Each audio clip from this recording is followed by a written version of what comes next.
Dear Dr. Brückner, thank you for your kind introduction. With your permission, I will sit.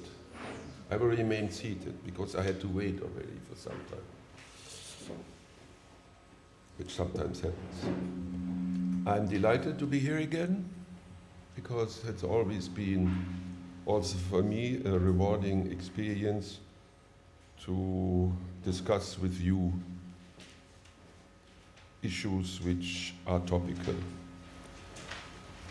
My contribution will, and I was asked to do so, deal with the challenges we are facing, with the instruments available, and the difficulties in particular also we encounter to cope with these challenges.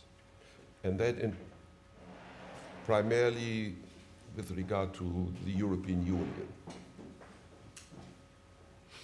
And afterwards, if we still have time and you are not yet starved by lack of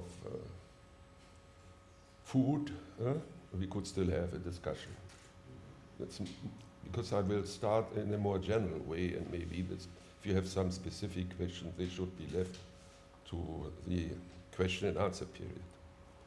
We are meeting in difficult times, we all know it.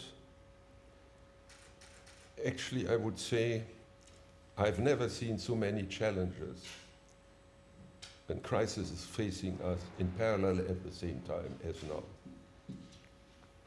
They often have an international background or origin, but also they come from within societies.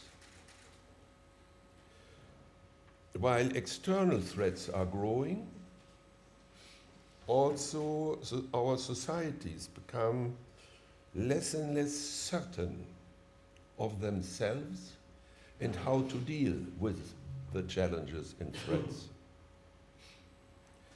Instead of closing our ranks, which should be a natural reaction to these challenges, we are threatened in Europe, but also in the transatlantic community by fragmentation,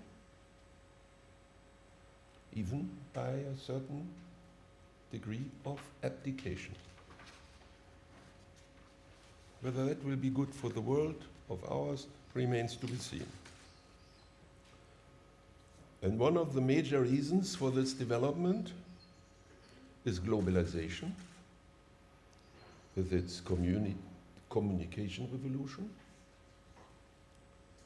We are worldwide nowadays completely interconnected, and our societies are overwhelmed by the rapidity of events, overwhelmed. Our politicians, by the way, also. At the same time, the bipolar world of the Cold War has been replaced not by an American century as had been predicted by some, but by a multipolar system in which a variety of major powers, including now also threshold countries from the developing world, try to exercise their influence on the world scene. The complexity of the world of today promotes fears, makes voters turn inside, provincial, isolationist, and responsive to populism. And that is in particular at present the case in Europe and in the United States.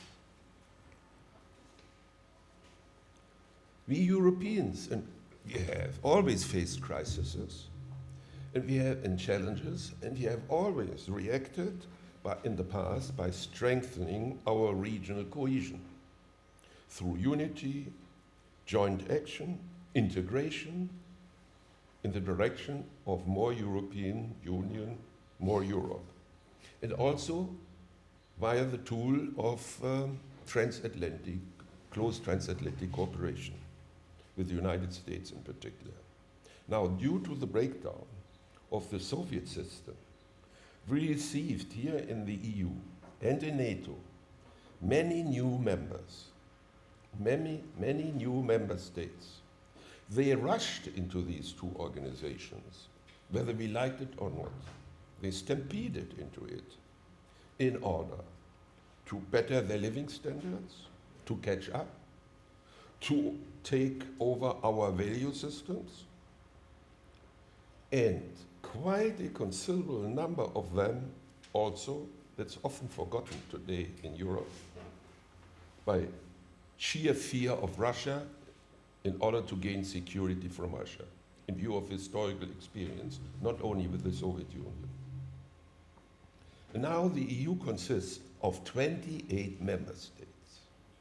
We used to be very good when we were 6, 9, and maybe still 12 to 15. Now we are 28.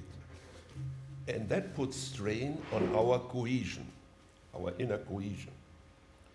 Add to it the growing threats from the periphery, from our periphery, from Putin's neo-imperialism, from the destabilization of the Near and Middle East, from failing states and underdevelopment in Africa, to international terrorism, and in particular the waves of refugees and migrants that have come over us and where we know that they will continue to come over us, in particular from Africa. And if you take all that together, you have an EU absorbed by crisis management and no longer capable of developing itself in a more positive future. Our politicians are overwhelmed by crisis management. Some of you, I think, at least I was there, and also some of you, saw yesterday Jean-Claude Juncker, Scholz, the President of the European Parliament, and Angela Merkel. I tell you, they are really in trouble. They tried to give, they made a good performance as far as I was concerned, at least, but I know what's behind it. This situation is not made easier by a growth of populism and more and more extremist political parties in many European states. Old-fashioned nationalism is celebrating a comeback, as if we were still in the 19th century. National sovereignty is used as pretext to weaken the inner cohesion of the EU, as if two world wars had never happened, and as if the 70 years of peace which we had since, we didn't owe to European unity. At a time of serious challenges, I'm still in the phase of complaining, you know, how difficult times are for us, and therefore also for you, more or less. In these difficult times, what does the United Kingdom, once one of the greatest nations of the world, do? They're trying to opt out, to drop out, to leave us alone, to celebrate their insular situation in the naive belief that they can separate from the rest of the world, and in particular Europe. They refuse to share responsibility with us by that. They want to leave us alone. They think they will have a better time. You take note of that. If they decide wrongly, we will not forgive them. On top of it all, that's even worse now. On top of it all, our indispensable ally, the United States, is in problems too. And once again turning inside towards neo-isolationism. It's not only a Trump thing, as far as I'm concerned.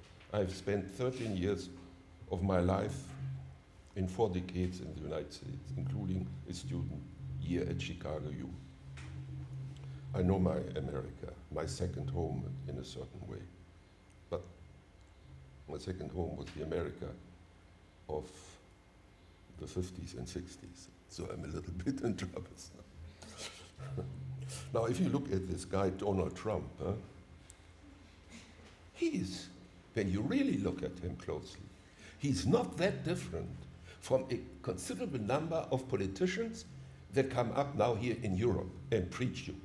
I don't want to give you names.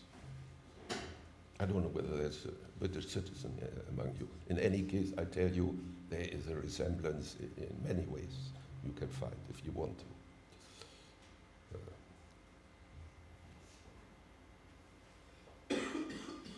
We have a lot of ultra-conservative and now again rightist politicians in Europe, and they are trying to turn the clock back.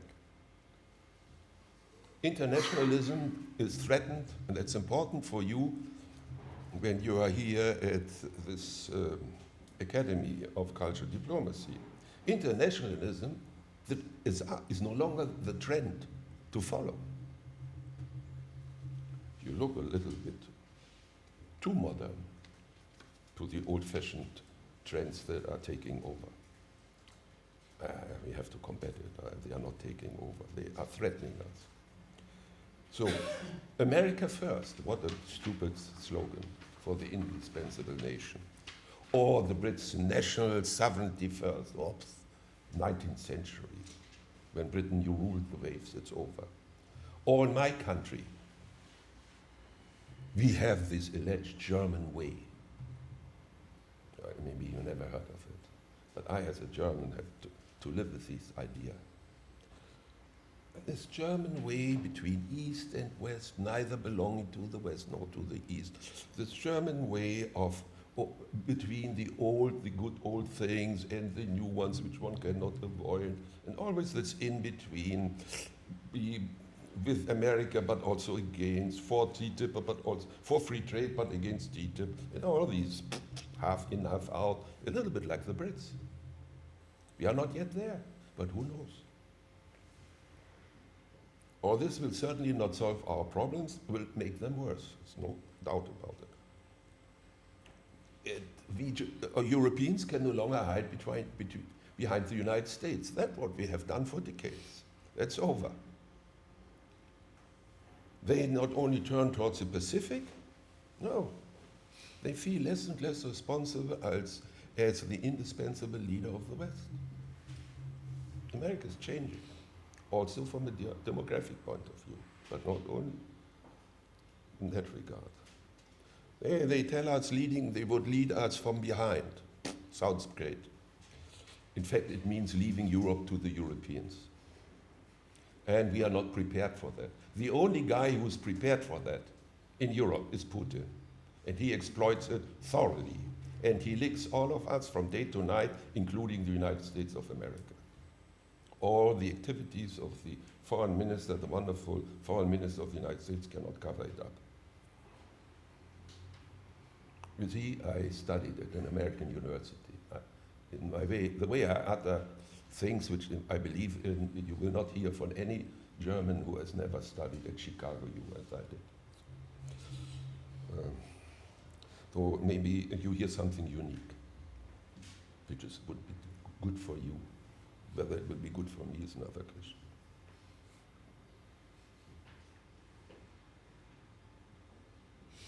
So we better get our act together as Europeans.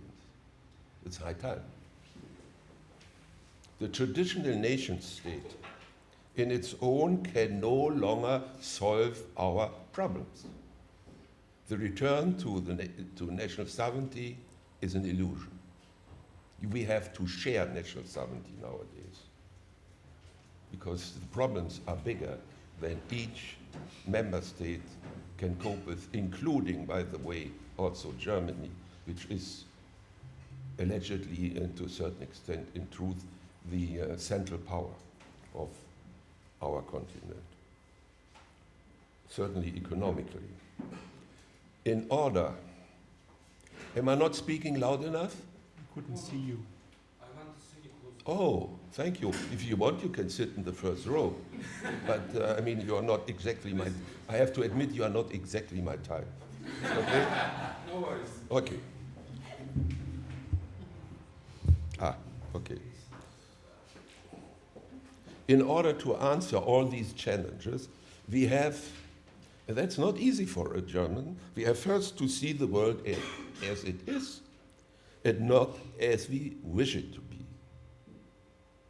We are champions, proven champions in the realm of the spirit of the good spirits of the world. There we are champions. But in the real world, it's not necessarily our strength. In economics, yes, but not necessarily in politics. It has something to do with the difficulty of our geographic situation. We are in the center of the continent.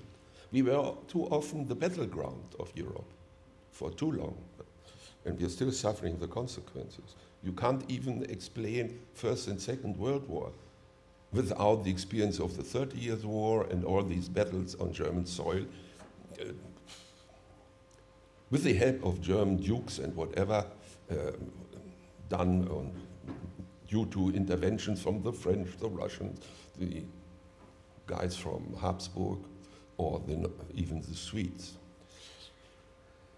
So now we are trying to get our act together through European Union and unity, and that is not an easy thing to do, because we have to overcome the last remedies or roots of bygone times nationalism, which in the past, nationalism for us has always meant war. So we have to face the challenges and can no longer afford to run away from them, because they are there and the United States are no longer there to bail us out. And these challenges are multifaceted. NATO is not enough. EU in itself is not enough. But the two organizations can, of course, be of help. Whether there is enough when it comes to the whole world and the globalization is another question. Probably not. There we have WTO, we have international monetary and economic organizations which can help us and must be used. The toolbox to cope with these challenges have also, this is not a natural thing for Germany that lost 2 world wars, but a toolbox without military and police means is not worth it. You can't only win peace through dialogue. The world is not good enough for that. Without a component containing military elements, you will never stop Putin. And probably, and in all likelihood, also not the IS. So we need more resources in this regard. Eternal peace is not around the corner. We have to be realists. We need deterrence in order to prevent the outbreak of serious conflicts. This is, the dosage is important. And the dosage is not only, cannot only be a purely military one. It must at the same moment contain the constant readiness for dialogue with your adversary. Whether it was the Soviet Union during the Cold War, we did it with deterrence, but also with readiness for dialogue. And we did the two things at the same time. And by that, we prevented the outbreak of World War III. And in the end, brought about a very positive solution, maybe not for Russia, but certainly for Europe and the rest of the world. So we need also to mobilize on the basis of an adequate element of deterrence through military and police means. We need to develop the tools of so-called soft power. And that includes diplomacy and dialogue, constant readiness for dialogue. You must practically develop a mix. And when we look at the roots of the conflicts of our times and of extremist tendency within our countries, we often detect serious economic and social problems at the roots. Also within our societies, even in particular there. So the importance of economic and financial tools, including development aid, humanitarian aid, cannot be overestimated.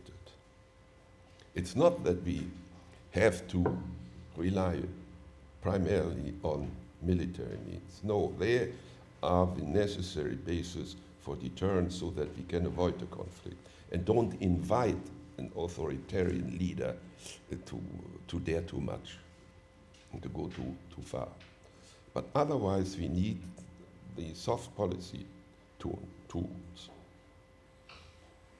And when you need to spend a lot of economic aid, financial aid, you need, first of all, to earn it. So you need sound economic policies at home. And that is in Europe valid not only for Greece, it's also for other countries quite well. And you really look at it, also Germany is not perfect in this regard. Could do more at least. But certainly France and Italy could do much more. Okay, we all know it. But it's difficult to draw the conclusions from that. The Europeans see their union, the European Union, not only as an instrument or an organization to promote peace, security, economic well-being and social justice, but also as a community of shared values. And those wishing to join us, or are among us already, have to accept these values, like parliamentary democracy, the rule of law, individual freedoms. Third countries, non-members of the Union, would like to invite to follow our shining example, provided it is sufficiently shining. And we are trying to impress you by our example. We are not trying, at least most of us are not trying, to lecture you when you come from third world countries or non-EU countries or non-European countries. We are not trying to lecture them. We are trying to give positive examples, because lecturing means that it ends up in a counterproductive tool, except if one does it in a way that is acceptable, which is not imposing, but simply organized, as I see it here in this institute, in the way of a dialogue among equals. The art of diplomacy does not only require an adequate mix between hard and soft power, the use of dialogue, civil societies as instruments, also cultural cooperation is very important, very helpful, and very necessary. Sometimes it's counterproductive to avoid the military component. But often, the military means become necessary because one has not been able, on a timely basis, to use the soft power tools, including economic means. One has allowed a conflict situation to ripen, to get out of control, because one hasn't sufficiently helped before, or helped or found cooperative partner to deal with problems like development issues. So cultural diplomacy has a certain capacity, like also other tools of soft power, to prevent crises from emerging into conflicts. And this is on what we all must concentrate to the maximum extent possible. Whether that works In our dealing with Putin remains to be seen, but that's our problem. Generally speaking, I think we have to concentrate on preventing crises from getting. We will always have crises. We will always have challenges. We will always have problems. But we must do our utmost and develop the tools in order to prevent them from getting out of control. And also the European Union has been created after 2 world wars in order to prevent the Third World War, to end the eternal conflict between 2 arch enemies, France and Germany. For hundreds of centuries, we not only nerved each other, we destroyed each other. We had the 2 world wars were European civil wars. What the United States had in 66, we had in the 30 Years' War, and then in Germany, and then at the European echelon, World War I and World War II. And this kind of carnage, useless carnage, had to be stopped, and this is the great idea of European unity, where all member states on equal footing, even the defeated Germany, was included, and in contrast to the imposed peace after World War I, the lesson was learned, and now we had 70 years of peace. It's only due to this kind of preventive approach, not only diplomatically and culturally, but also economically, politically, and strategically. That was one of the great achievements of the last 100 years. In that regard, I am in full agreement with President Obama when he recently voiced this in Hanover here in Germany in a very impressive speech. He's a good speaker. So we have to be on guard and aware of the dangers, but we also, as like-minded citizens of our world, have to cooperate for peace, justice, and development. And this on a national basis, as well as regionally, as well as globally. And this is what we, I think, are here for and trying to do. I lived already through the Second World War. And 44, 45, 46, 47, I mean these years, 45, the war stopped. They are terrible. And I'm a refugee, and I'm one of 12 million Germans who became refugees because the Allies had decided at Yalta to bring about the biggest ethnic cleansing in European history and to push all us Germans from the east towards the west. And the Poles were shifted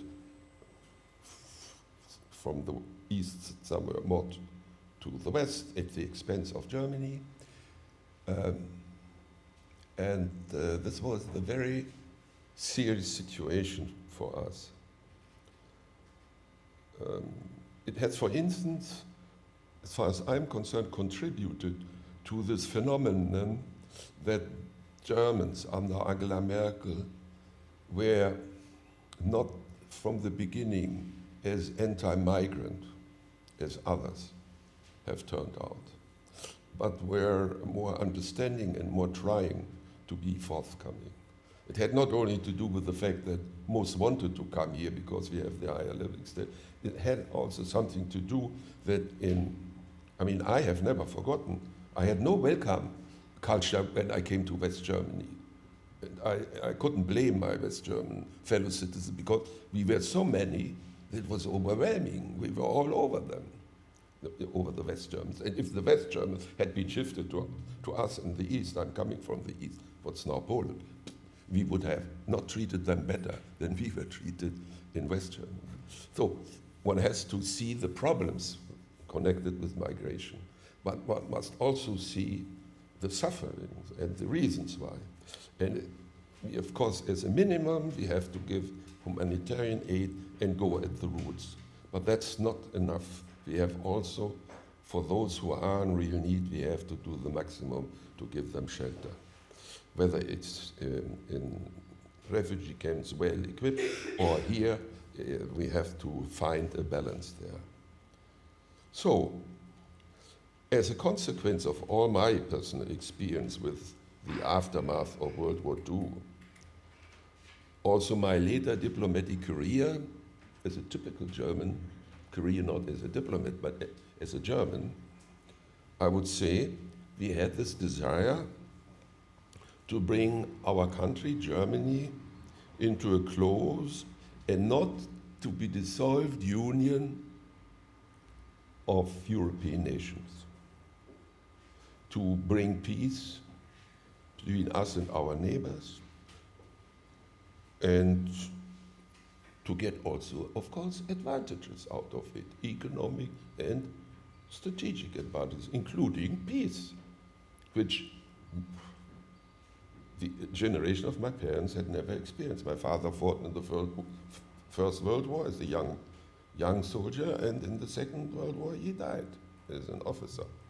And many Germans had the similar fate. So for us, this means peace. European unity means peace in particular, and also opportunities.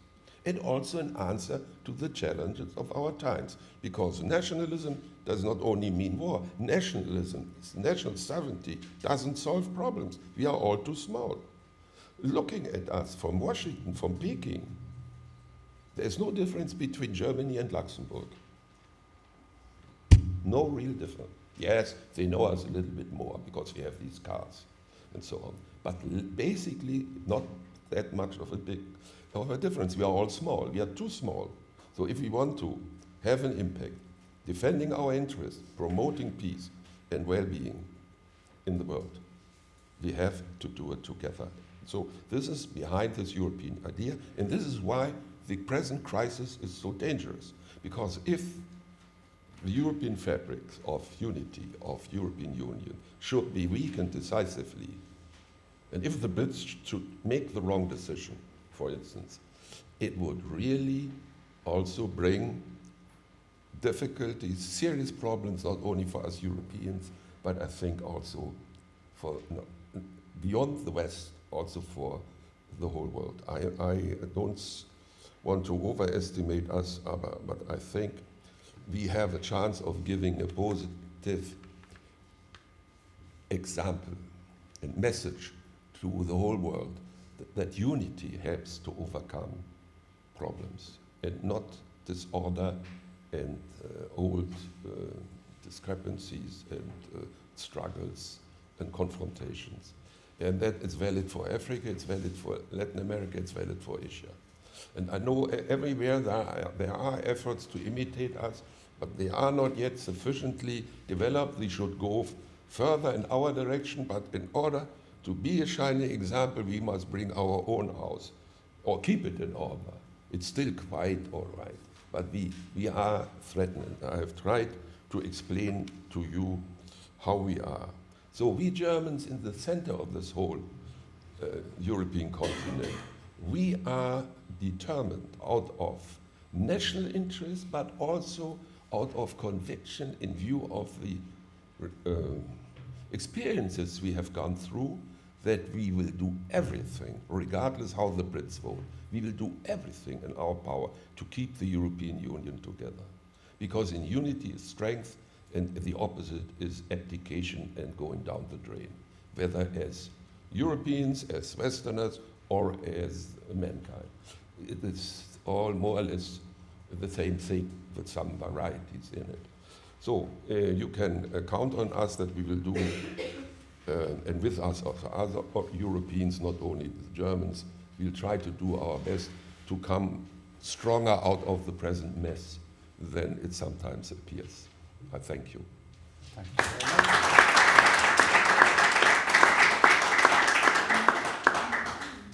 Thank you very much, Ambassador von Kyaw, and congratulations to you that the ICD provides you something like this in one morning, to have a Swedish ambassador giving you a description of the situation in Germany, a member of academia to try to explain something, a Croatian ambassador who expresses his optimism, and your broader picture and the expression of a warning, what would happen if.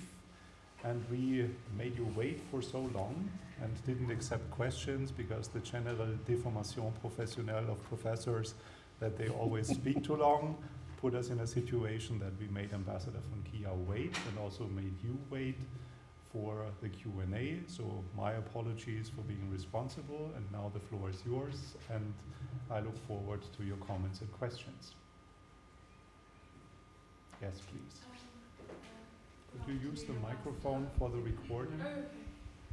Good afternoon, Ambassador. It was a really interesting talk. I just wanted to know what would happen to this ideal of unity, this example that the EU is supposed to be setting, in your words, if Brexit does come to pass on the 23rd of June. Now, yes, is that the question? Yes, that's the question. I'm a prevented politician.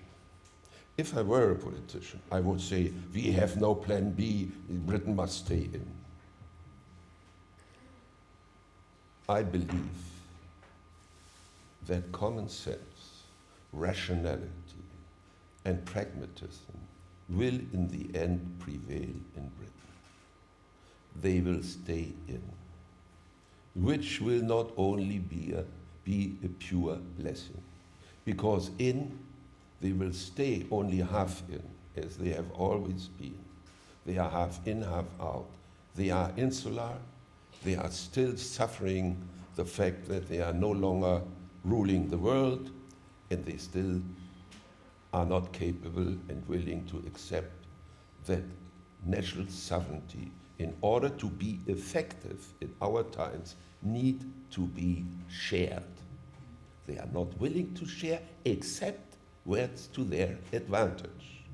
Now, if we all only give to Europe what is to our respective advantage, Europe will end in a catastrophe. Because if you want to get something out of it, you must be willing to also give something to those who are supposed to help you in sharing well-being. For instance, allowing German industry to sell free in the other member states of the internal common market. You need to pay also to help other partners in the EU in other areas, which are more important. They are maybe less good in trade because they don't have such a highly developed industry as Germany. So we have to help them, be it on agriculture. It reminds me, when I say agriculture, I always want to add Vive la France. Huh? And we have to give aid. We are shifting each year lots of money to the new Eastern European members of the European Union in order to help them catch up. As we do, by the way, with East Germany also, still. Even more so. And that's why they are more advanced. So it's not that they are better, they are just getting more money, and also they have maybe a better industrial structure in certain areas, but that's pretty limited. We have similar problems also in East Germany. So we are trying to share, and when you share responsibility, you share also resources. So solidarity means sharing and compromises. This is a problem for Germans in particular. We like to, when we have an idea that it works, it's our idea, it works in Germany, then we try to think the others must understand that we are right and that they are wrong. But even Europe is more multifaceted, and not everybody looks at things the way a German does. So we have to compromise in the end, whether it's on monetary union, with the Greeks, the Italians, the French, or on other things. One always lives on the willingness to show solidarity, but also to compromise. And one needs solutions with which everybody can go home and feel that he got a fair share out of the cake. If you do this in a one-sided way, there's always the risk, the big Germany dominating the whole thing. And we have to be very careful. And if you then add still a certain impression that we think that we are right and others, because we are so successful, and then the others not, why don't they imitate us and follow our ideas? That's not how Europe works. We are on equal footing, and each one has its contribution to make, and everybody is more or less equally valid. In order to make that possible, you need this European construction. You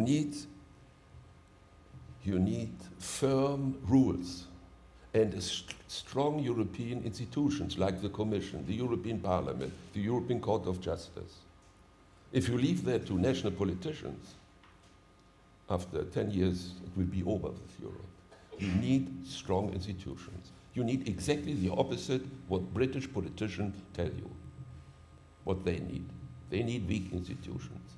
Germany is of the opinion, because we are strong, we need strong European institutions to allow us to do our things without overdoing it, without rocking the boat. And for that you need independent, strong institutions. The German question can only be contained. The German question brought about 2 world wars. Can only be contained by strong European institutions. And the British politician who doesn't understand it should go out. Deserves the Brexit.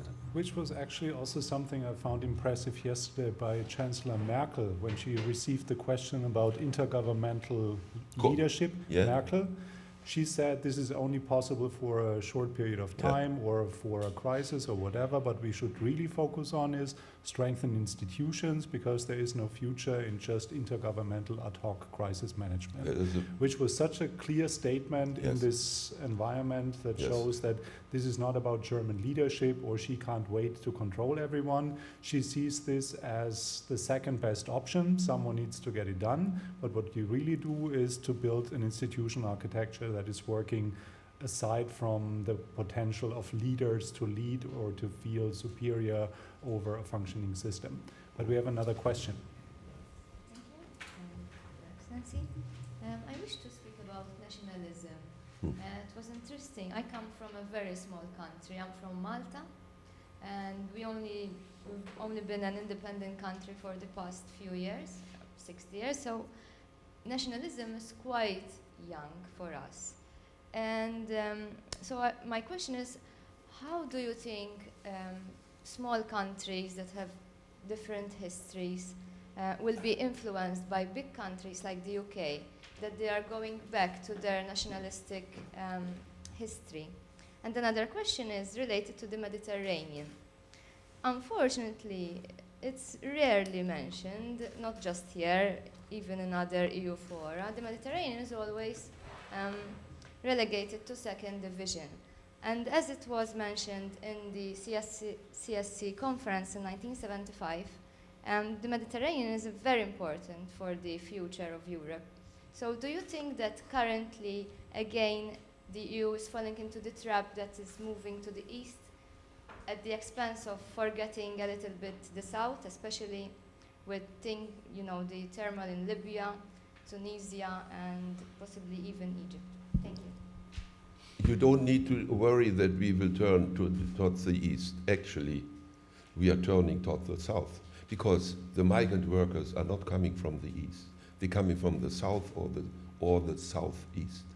So actually, in a very unpleasant way, you and Italy are in the center of attention of us Europeans, and you are suffering the consequences of that. Certainly Italy and Greece. And practically we have a real, the Mediterranean is the soft underbelly of Europe. And the Mediterranean coast is not defensible. We know it. Also in Germany we know it. We are not stupid. We know our geography. I make now a very daring remark. You know how we learned it? How easy it was for the Allies to land in 43-4 in Italy from the African coast. The German army was incapable of defending this. And we can't defend the coast, also not against the migrants. All we can do is to fish them out and then we have them.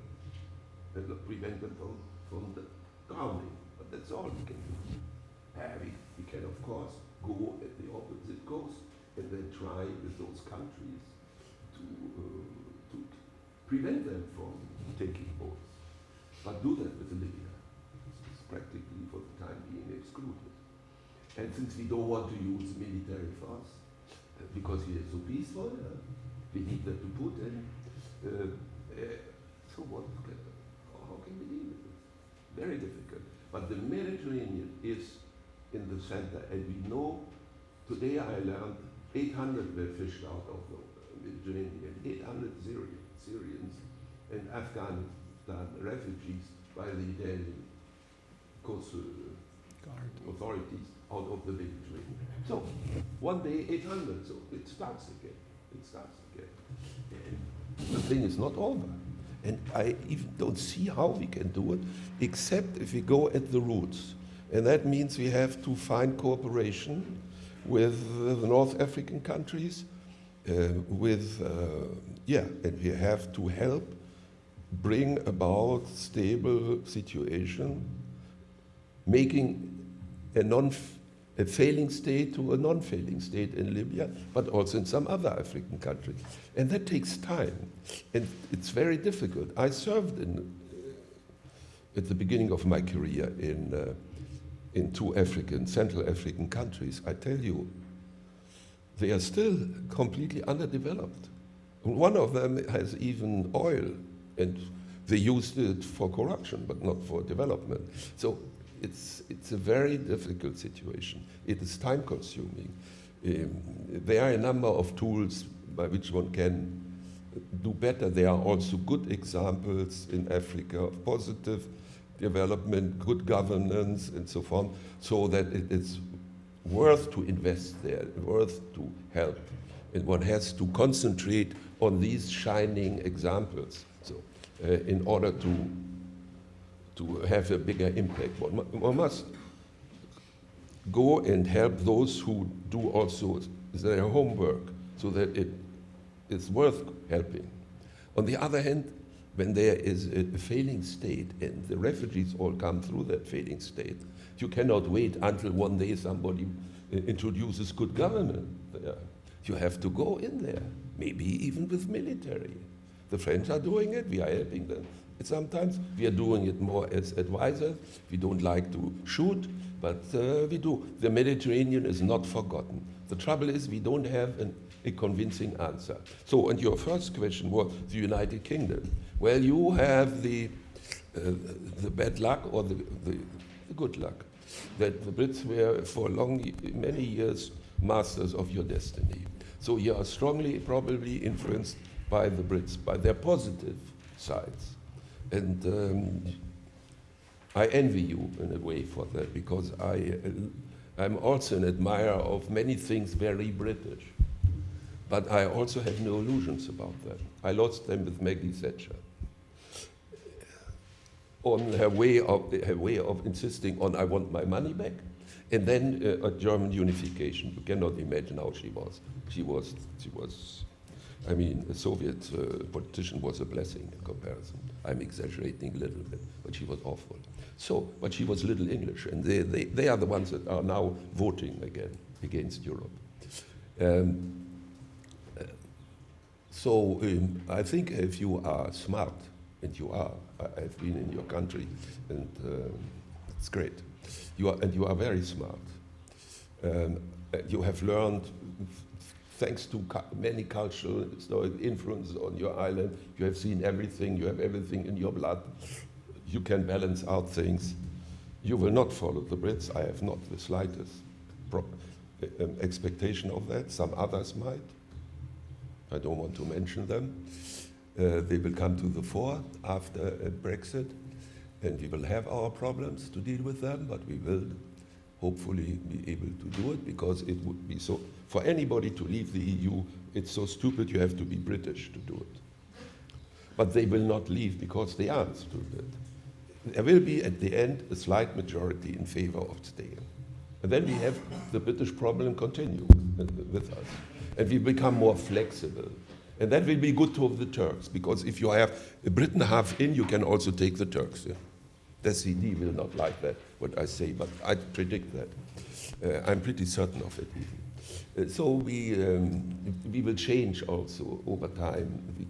The way we will differentiate more, become more flexible in our structures in the EU. We'll have to. But even when the Brits should decide to leave, we will still have to do that in a certain way. So somehow British ideas are even not only rejectable, they are maybe, if the Brits would only decide to stay in and act positively, they could even have Germany as an ally to make the union more flexible. A hardcore defending the euro, and not only the internal market, but also the euro. And then you have a more flexible outer ring with countries more interested only in trade and therefore in the internal market. And it's going to be difficult, but we may in the longer run have to go in that direction. And certainly we will do so when the Brits should decide to stay in. If they should decide to stay out, to get out, we may not have this urgent need to become that much more flexible. One has to go with time, and you will stay in, and you will be happy, as you are at present, relatively speaking. But the only thing I have to tell you, it will be very difficult for us to really cope with the migrant and refugee. And this thing by the Austrians with this border closing at the Brenner, well, for us it's nice, so they won't come through Austria towards us. But what are we doing with them in Italy? We have to take care of Italy. The German position has always been, you cannot close frontiers inside the European Union, because the refugees will then stay there at the outer ring. And that means Greece and Italy. But Italy and Greece are partners of the European Union. They're full members. We cannot leave them alone. We have responsibility. But this is exactly the point of why a model of core and rings and more flexibility has also its internal contradictions. Yes. Because what you said before about strengthening an institutional system, which is not good for the system as such, but it's good for each and every member, is exactly the lesson to learn for small countries. So it's not in Merkel's interest to strengthen the European Union to make Germany stronger, but it's the interest for everyone. And if the European Union is about something, then it's about institutionalized minority right protection in the sense that little ones punch above their weight.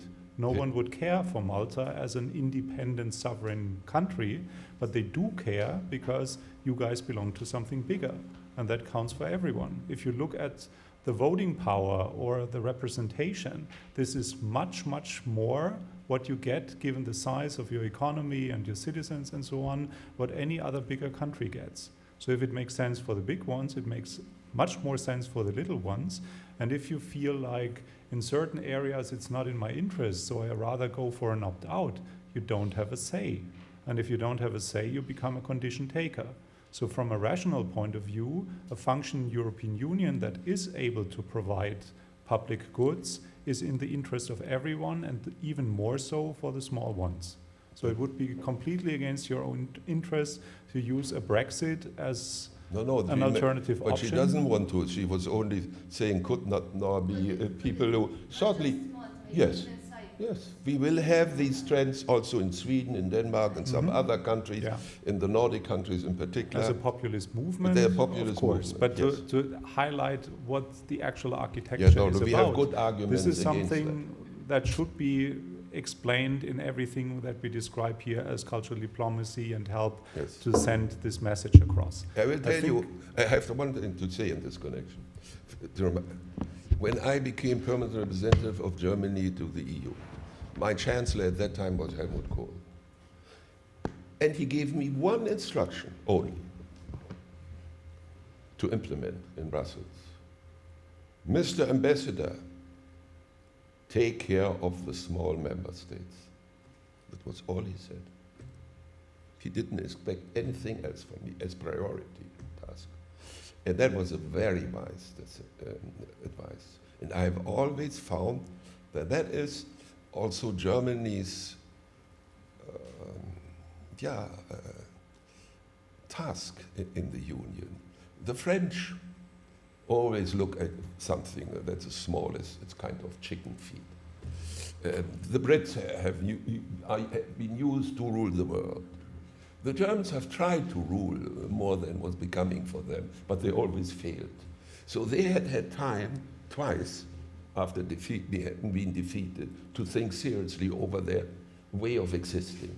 And they have come to the conclusion that the majority of our neighbors are small, and that if we want to live in peace in Europe, we need to take serious also the smaller partners.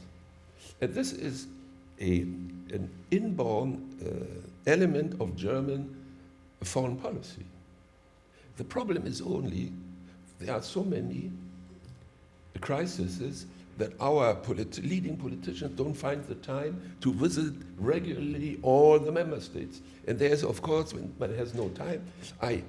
Yesterday we had a discussion after the speech of the Chancellor in the building of the Commission, which is in a renewed, reshaped, new, wonderful state now, and will become a real communication center for the European idea here in Berlin.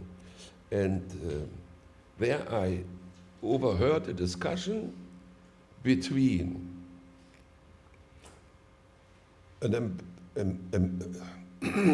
two ambassadors of a group of small countries in the European Union with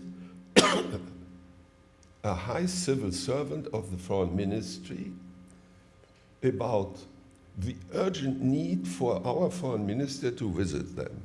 And that they had this promise, and they had always this problem, and so on.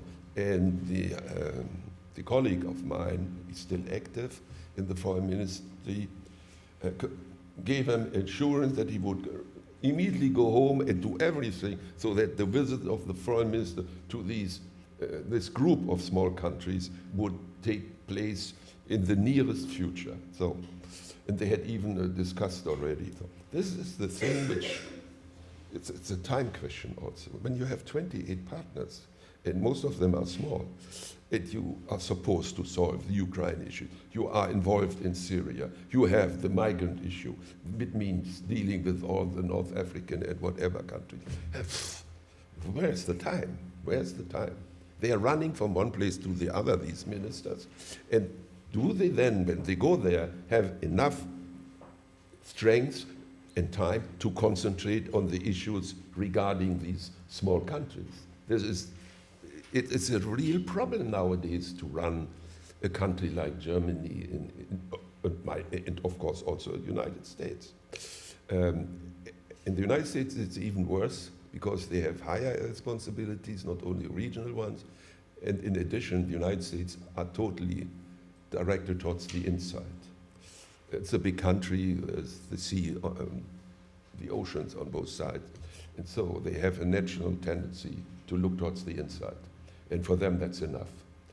And they don't want to be bothered. They don't even know what's happening. And they don't care. And you have a real problem there. And you had always an elite that was directed towards the outside. And this elite is no longer really running the country. It's changing. And but talking about time, I'm afraid we can only take one more. Okay. And I'm talking too long, I know. Yes. But the microphone is in the back. Maybe we can take two together. Yeah, he was we waiting can do patiently together. before, and then we combine Yes. them. Thank you, Mr. Ambassador, for your nice and valuable speech. I came from Afghanistan, and like you, I also migrated to the other country for 20 years. And you know Afghans are suffering from fighting since 4 decades. And my question is from you that how can we benefit from this EU models or to bring peace and stability into Afghanistan? And NATO is there. They only concentrated on military solution. Is it possible to help EU country to bring this model to Afghanistan to bring peace and stability? Maybe you get my questions. As simple as that. Just I want to benefit from your knowledge, Mr. Well, if I had Can we- known, Because you pass have the suffered microphone like first me, and put you them also together, the suffered. question. yes. If I had known that you would ask me such a question, I would not have come. To the first row, please. Here. Thank you. Yeah. Thank you very much. It was very interesting, your lecture. My question would be one day that we will see the European Union really having independent decisions, like a real strong union, making real independent, strong decisions on politics, in economy, in everything, instead of only solving problems coming from him, not making the decisions. I'm giving an example of what's happening, or the European Union reaction to the Syrian crisis, that he was kind of, in a way, more a follower of the US strategies, and which was very clear that they wanted to stabilize the situation. None of the both sides win the crisis, the war. And that would lead to millions flew from Syria and of course end up all in the European Union somehow. And if we look at the borders, the Syrian has many borders, but it has been blocked completely till they are forced to be shifted towards the north. And then the only area for them to flee was Europe. So, I mean, it wonders why not Saudi Arabia? They have a bit closer values or something. But instead, they went to the whole way to the European Union.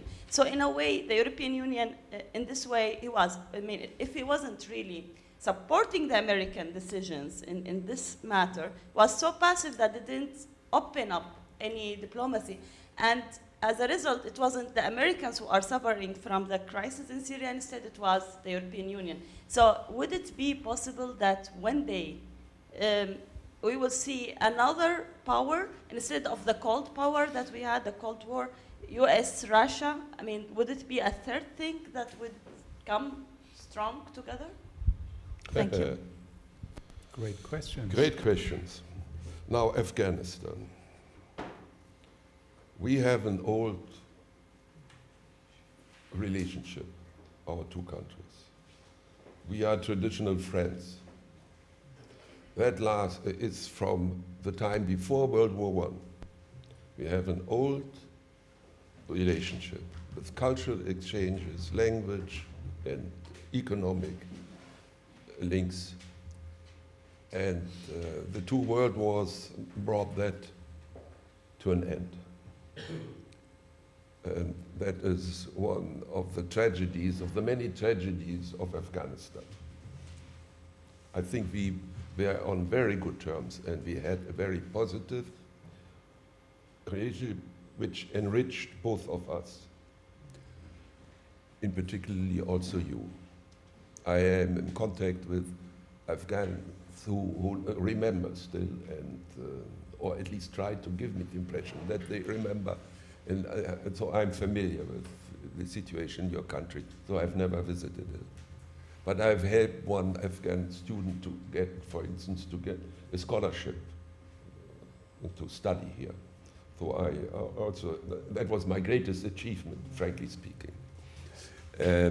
I did it 10 years ago, and he's now writing his doctor's thesis. No, it was 8 years ago. Now he's writing his doctor's thesis here in Frankfurt, Oder.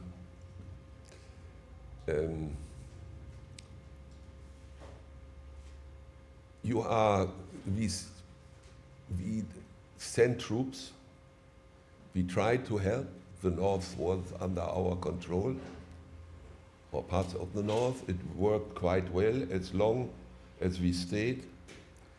We are still there, but we have strongly reduced. We followed the American example. We couldn't stay there longer than the Americans. It's too big, the problem for us.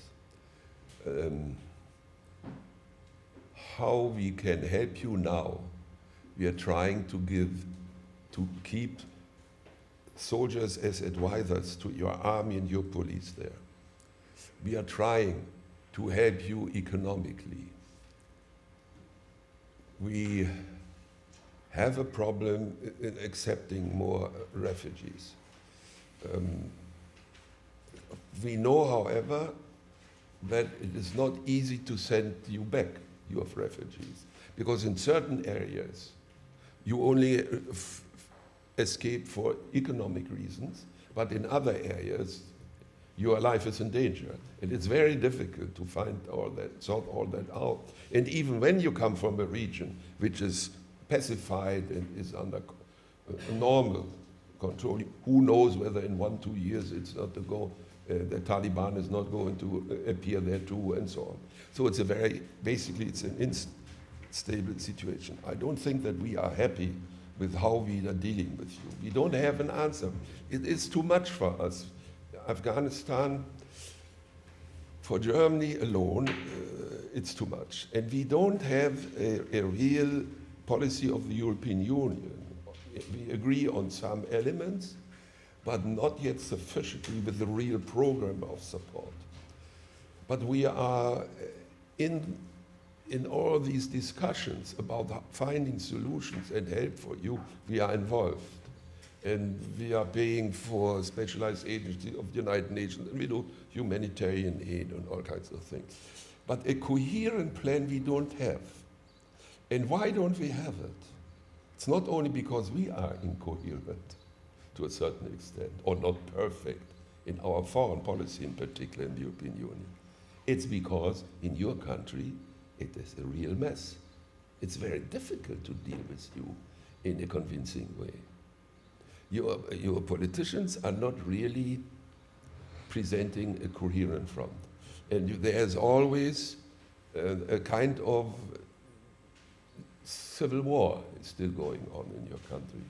So we are nevertheless trying our best, and we are determined to help you where we can. But I'm not a specialist. I can't tell you more about that. You will stay on your Thursday, as one said. Yeah? Yes, I'm sorry. Afghanistan is one of those problems that leads me directly to Syria. It's a mess even worse. How can we help as Germans, as Europeans? I mean, if the Europeans had already really developed foreign policy with clout behind it, including troops that not only listen to national defense ministers and do double work, but are under unified command. We don't have a European army. It was rejected by the French. If we had had a European army in 1954, when the French rejected it, in the name of national sovereignty, souveraineté nationale, we would today be in a much better position to be serious, because in Syria, without troops, also, by the way, in Afghanistan, you can't do much. Unfortunately, the situation, we never found any partner with whom to deal seriously. And the real man who is now with Russian help maintaining himself, he's maybe the lesser evil, but I don't think he was convincing ever to us. So I'm sorry, Syria is not offering us a real chance, if you mean that. I'm not an expert in Arabic affairs either, in Syria certainly not. I only know that after World War I, the winners messed it all up with these borders in your region, France and the United Kingdom. And from then on, it always went wrong. And now we are facing it. And now the country that takes advantage of it is Russia. The Americans are not really interested. They are doing a minimum, but they are not really going into it because they are afraid. And I can't blame them. I would also be afraid to send German soldiers are there, but they are there more in Iraq. They are not in Iran. We have some airplanes there, but it's not. It's more surveillance and not fighting. So actually, I think the present situation with diplomacy, then you have to be in favor of a man who cooperates primarily with Russia for his own reasons. Maybe he had no other choice, but he's doing so. So what else can we do? And the Turks have their own problems with the Kurds. It's very difficult to cooperate with the Kurds on Syria. Can we bring order to Syria? No. I think it's up to the Syrians to do it. And if you don't manage, then I can't help you. There is, in a way, the Americans have a certain point. We cannot go everywhere and police around. And as far as the refugees are concerned, it's a scandal that the Arabs have not taken care. The Saudis have their bizarre thing. The Iranians, who are not Arabs, but nevertheless, are having their bizarre interests there. The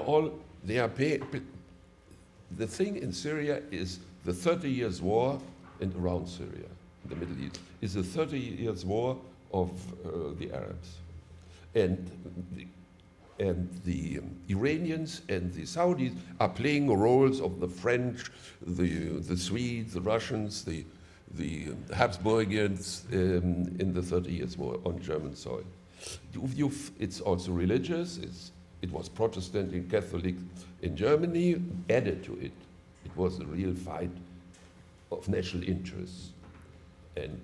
But the pretext was Catholics against Protestants. With you, it's Shiites against Sunni.